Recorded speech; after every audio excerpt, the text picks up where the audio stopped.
আসসালামু আলাইকুম ওয়া রাহমাতুল্লাহ।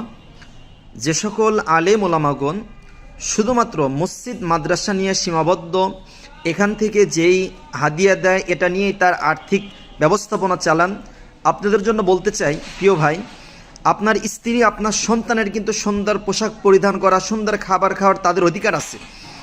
তো আপনারা দেখা যায় শুধু এটার মধ্যে সীমাবদ্ধ থেকে আর্থিকভাবে অসচ্ছল থাকেন। এমনকি সমাজের মানুষগুলো আলেম ওলামাদেরকে এজন্যই ভালো চোখে দেখে না। তো প্রিয় ভাই, আপনারও টাকা পয়সার প্রয়োজন আছে দুনিয়া চলতে গেলে। তো এই জন্য আমার মনে হয় আপনি এর পাশাপাশি যদি যে কোনো একটা ব্যবসার মধ্যে লিপ্ত হয়ে যান, সেটা হতে পারে কিছু কোয়েল পাখির ডিম কিনেন, অথবা কিছু কোয়েল পাখি কিনে এগুলো বাড়িতে আপনি একটা ব্যবস্থা করেন, অথবা আপনার বাড়িতে আপনার আহলি একাকি থাকে, কোনো কাজ কাম নেই, আপনি তার কিছু ব্রয়লার মুরগি এগুলো তুলে দেন, এগুলো বাড়িতে লালন পালন করুক। আমি ব্যক্তিগতভাবে চিকিৎসা, মসজিদ মাদ্রাসার পাশাপাশি আরও খেজুরের ব্যবসা করি। ছোট থেকে আস্তে